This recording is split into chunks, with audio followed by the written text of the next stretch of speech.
Welcome back, ladies and gentlemen. We're still with you here on LTV International and our continued coverage of President Abdel Fattah el-Sisi's visit to Paris and his participation, of course, in the Africa Summit.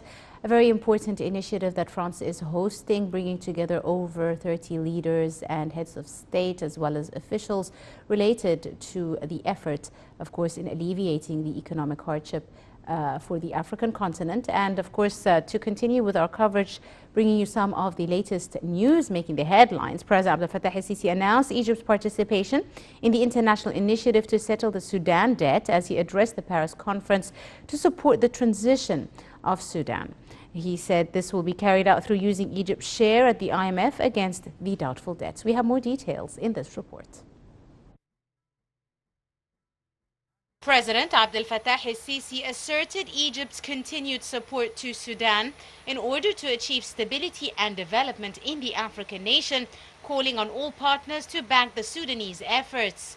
Addressing the Paris conference to support Sudan's transition on Monday, President el-Sisi announced Egypt's contribution to the international initiative meant to settle Sudan's debts through the utilization of Egypt's quota at the International Monetary Fund for doubtful debts to be settled. The Paris conference, hosted by French President Emmanuel Macron and attended by world and African leaders, aims to rally support for the Sudanese government in the transitional period. The president said that Egypt's participation in the event stems from a deep conviction that the security and stability of Sudan is an integral part of Egypt and the regions. He stressed that it also mirrors Egypt's commitment and steadfast political will to spare no effort to support the sustainability of peace, development and stability in Sudan. The president praised the economic vision put forward by the interim government and its effort to benefit from the Egyptian experience in economic reform in order to achieve economic stability and clear its accumulated debts.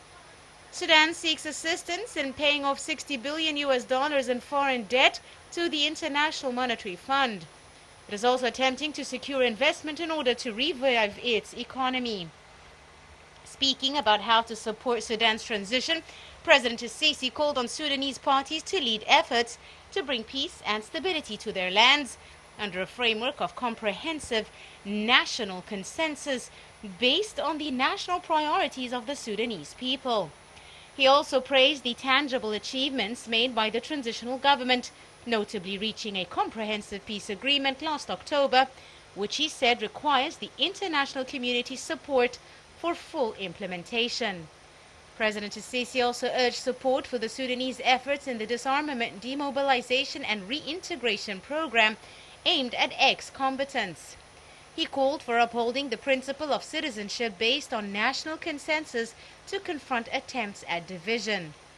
El-Sisi also said that maintaining peace and stability in Khartoum requires the provision of a favorable political and security environment at the regional level, based on the rules of international law and relevant international agreements, including the 1902 agreement.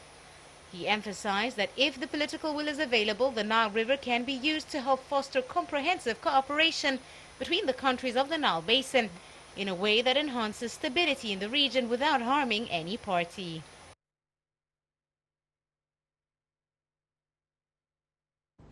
Welcome back, ladies and gentlemen. We're now delighted to be joined over the telephone by His Excellency Ambassador Gamal Bayoumi, the former Assistant Foreign Minister. A very good afternoon to you, Mr. Ambassador. Hello. Thank you very much for joining us, sir. My pleasure. Right. Mr. Ambassador, now President Abdel Fattah el-Sisi is attending, of course, in Paris, the Africa's Post-Pandemic Recovery Summit. And he attended yesterday a summit supporting the transitional phase in Sudan. Let's start by yesterday's attendance. The president said Egypt is ready to participate in an international initiative to settle Sudan's debts. And he's mentioned also willingness by Egypt to use its share at the IMF. What are your thoughts on the president's comments, sir? Yesterday it was sort of agenda part of Egypt, because Sudan and Egypt were one country. I lived myself when we were saluting one flag for Sudan and Egypt. So it is the immediate Egyptian national interest and national security. Yes. Sudan, Libya, and Palestine are our immediate borders. Of course, Sudan now is trying to become active member in the international community. Yes. We are helping them. France was really very generous by giving them $5 billion debt burden. The IMF is helping, many countries are helping. On the same direction is the session of today concerning helping Africa, and especially investment in Africa. And we are always, since Egypt became an active member in the African Union, and especially when Egypt was chairing the African Union in 2019, we are trying to attract the attention of the donor countries that the flow of money going out of Africa is much more than the money it receives, and it cannot continue like that. Right. And we succeeded to establish a big free trade area in Africa. Our trade with Africa has increased by 3 times in the last 5-10 years. And we can continue like that if we follow the success of Egypt to attract the attention of the European Union, Yes. China, and Japan also agreed on this resolution. And now we are talking directly to the European and African in order to get full attention of our large partners in order to come and buy from the African countries, trade, Right. not aid, and to invest for the sake of everybody. Absolutely. Mr. Ambassador, now, how important and significant do you see this Paris conference to support transition in Sudan, as well as really to support African nations, especially in the post-COVID-19 pandemic recovery phase?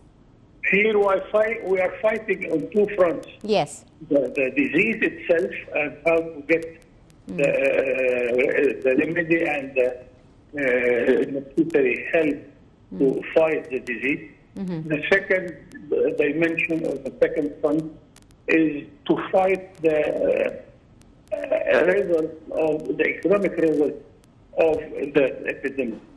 As of course, most of the world countries economies are going to diminish, while in Egypt, thank God, we are still growing positively. And this experience, we are trying to give it to all our partners everywhere in the world. Yes.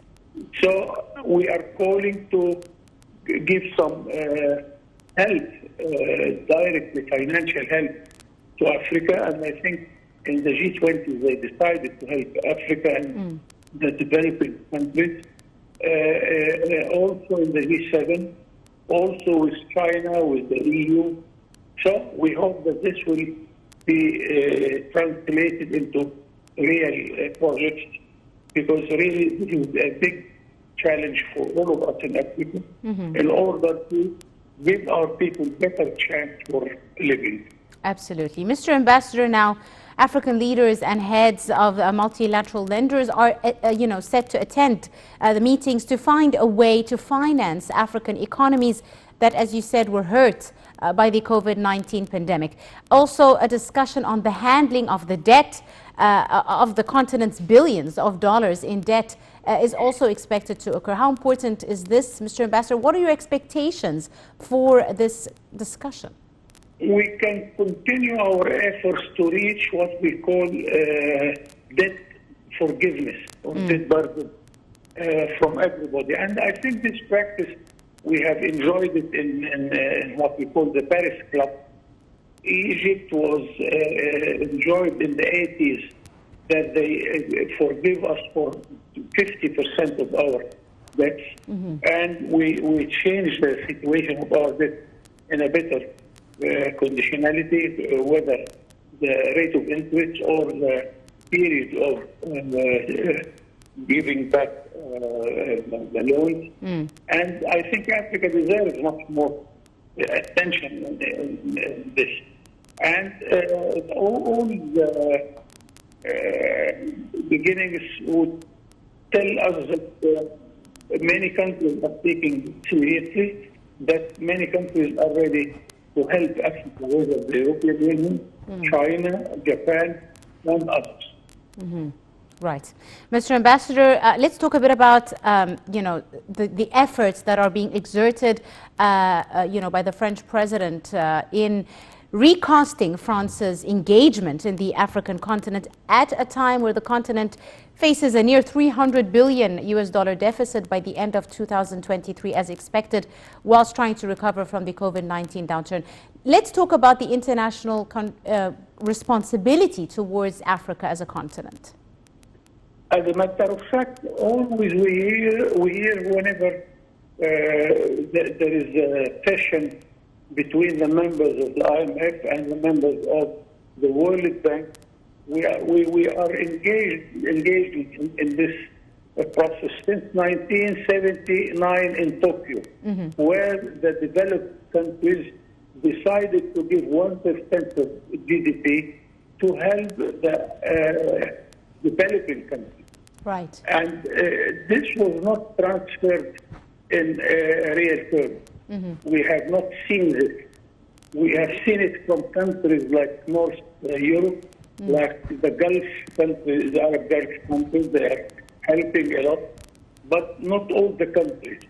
And we are encouraging all other partners in order to give debt forgiveness for Africa, to get more finance through the IMF and the World Bank and other financial organizations, and to change the conditionality of trade in order to make it better for the sake of Africa and the African countries.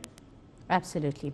Right. I'd like to thank you very, very much, Mr. Ambassador Gamal Bayoumi, the former Assistant Foreign Minister. Thank you so much, Your Excellency, for your insight and for joining us on our special coverage here on Nile TV International. Ladies and gentlemen, a short break and we'll be right back to continue. Do stay tuned.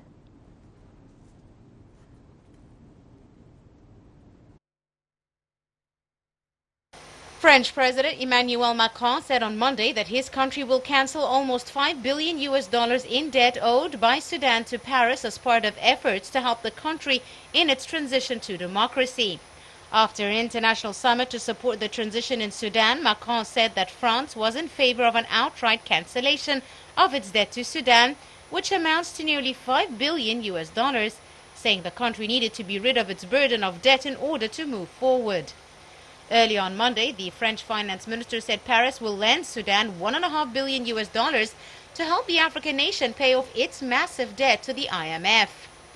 Sudan's Prime Minister Abdallah Hamdok is attending the Paris conference seeking help to pay off a $60 billion foreign debt bill and also hoping to secure investment deals.